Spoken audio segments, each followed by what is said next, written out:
ईश्वर हमारे सामने आ भी जाए तो हम उन्हें पहचान नहीं पाएंगे, और अगर वे भगवान श्री कृष्ण जैसा रूप, मोर पंख, बसुरी, पीताम्बर धारण करके हमारे सामने, हम मानव आत्माओं के सामने आ जाए तो भी हम उन्हें ईश्वर नहीं मानेंगे। हम उन्हें यही कहेंगे ये कोई बहुरूपिया है, कोई नटवर है, कोई खिलाड़ी है, कोई जादूगर है। हम नहीं मानेंगे। हमें विश्वास ही नहीं होगा कि भगवान हमारे प्रत्यक्ष है। अब महाभारत काल में ही देख लीजिए, सारे समय कौरव और पांडवों के साथ भगवान पल पल पे दिखाई दिए। धृतराष्ट्र को युद्ध न करने की सलाह देने आए और कहा कि इनको, पांडवों को इनका हक लौटा दीजिए। इस पर धृतराष्ट्र ने मौन धारण कर लिया। तो भगवान ने कहा, क्या महाराज मैं ये समझूं आप उनका राज्य लौटाने के लिए तैयार नहीं है? जवाब दीजिए महाराज, आप राजा हैं, आपके पास अधिकार है, आप न्यायपूर्ण फैसला दे सकते हैं। लेकिन धृतराष्ट्र को समझाते हुए भगवान ने कहा, अच्छा ऐसा कीजिए, आप इन्हें 5 गांव दे दीजिए। ये जो है 5 गांव लेकर ही संतुष्ट हो जाएंगे और युद्ध न होने की संभावना पूरी तरह नष्ट हो जाएगी। लेकिन पुत्र मोह में इतना अंधा हो चुका था, भौतिक आँख तो थी नहीं, और अंतर जगत की आँख भी उनकी मोह माया के जाल में फंसी हुई थी, पुत्र मोह में।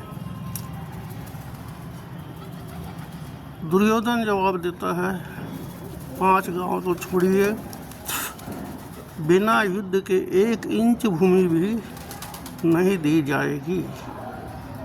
जो करना है सो कर लो। भगवान कृष्ण ने कहा, यही उत्तर मैं महाराज के मुंह से सुनना चाहता हूँ। धृतराष्ट्र ने दबी जबान में कहा, मैं विवश हूँ, मैं चाहकर भी कुछ नहीं करता। वेद व्यास जी को कहा गया कि इन्हें समझाया जाए।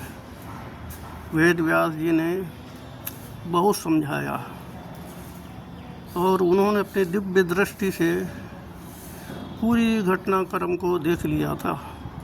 वह जान गए थे और कौरव वंश का नाश हो जाएगा इस युद्ध में। बहुत समझाने पर भी नहीं माने और क्रोधित होकर वहाँ से जाने लगे। तो धृतराष्ट्र ने कहा, हे वेदव्यास जी, हे महाराज, आप कम से कम, मैं अंधा हूँ और मैं इस युद्ध को देख सकूं, ऐसी दिव्य शक्ति प्रदान कीजिए। तो वेद व्यास जी ने संजय को दिव्य दृष्टि दी और संजय ने युद्ध का संपूर्ण वृत्तांत धृतराष्ट्र को बताते गए, महाराज को बताते गए।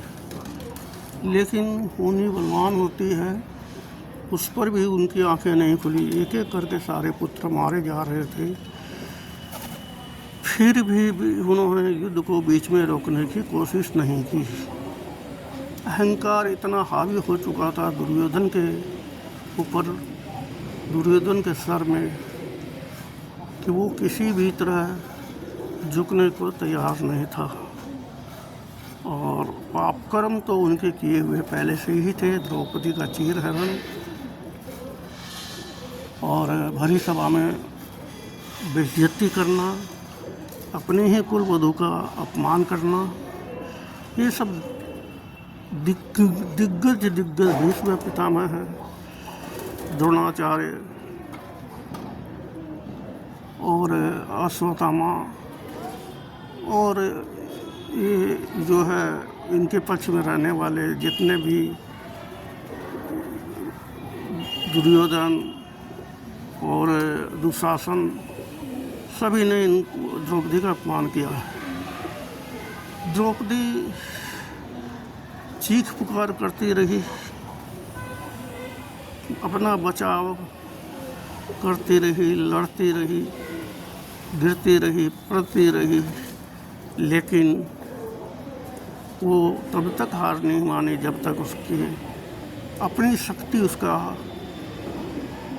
अन्याय का विरोध कर रही थी। लेकिन थक हार कर गोपी ने ही, द्रौपदी ने भगवान श्री कृष्ण को याद किया और आर्त पुकार कर उन्हें पुकारा, हे कृष्ण, हे सखा, आओ मेरी रक्षा करो। और भगवान तो फिर भगवान ही है, दया निधान है, कृपा के सागर है, कृपा सिंधु है, कृपा निधान है। वे फिर कहाँ रुकने वाले थे और प्रकट हुए और साड़ी बढ़ाते गए। द्रौपदी साड़ी लपेटती गई, वो बढ़ाते गए, द्रौपदी साड़ी लपेटते गए।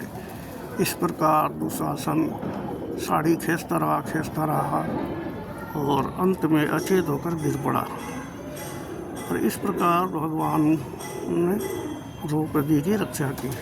तो यहाँ पे कहने का मतलब ये है कि द्रौपदी जानती थी मेरे सखा श्री कृष्ण पूर्ण अवतार, ब्रह्म अवतार, विष्णु अवतार, ये भगवान हैं। भीष्म पितामह जानते थे ये भगवान हैं। विदुर जी जानते थे ये भगवान हैं। और 3 बाणधारी जिन्हें हम श्याम बाबा कहते हैं, उन्होंने जब उनके पास 3 बाण थे, बाण चलाने को कहा तो उन्होंने कहा मैं जान गया हूँ आप श्री कृष्ण हैं, आप मेरे रिश्ते में बड़े भाई हैं, आप जो मांगोगे सो मैं देने के लिए तैयार हूँ। आप ब्राह्मण वेश में आए हैं याचक बनकर। तो उन्होंने उनका शीश मांग लिया और उन्होंने उनका अपना शीश काट कर और छोड़ दिया। शीश एक विशेष स्थान पर जाकर बैठ गया और 18 दिन का महायुद्ध, कुरुक्षेत्र का युद्ध को उन्होंने अपनी आंखों से देखा।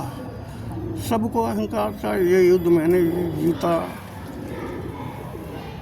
अर्जुन को अहंकार हो गया कि ये युद्ध महाभारत का मैंने जीता। भीम को हो गया, युधिष्ठिर धर्मराज थे, फिर भी अहंकार किसको छोड़ता है, सबको अहंकार हो गया। तो बोला इसका फैसला कैसा हो? तो उन्होंने कहा कि चलो चलते हैं भगवान के दरबार में। नहीं, श्याम बाबा का क्या नाम था,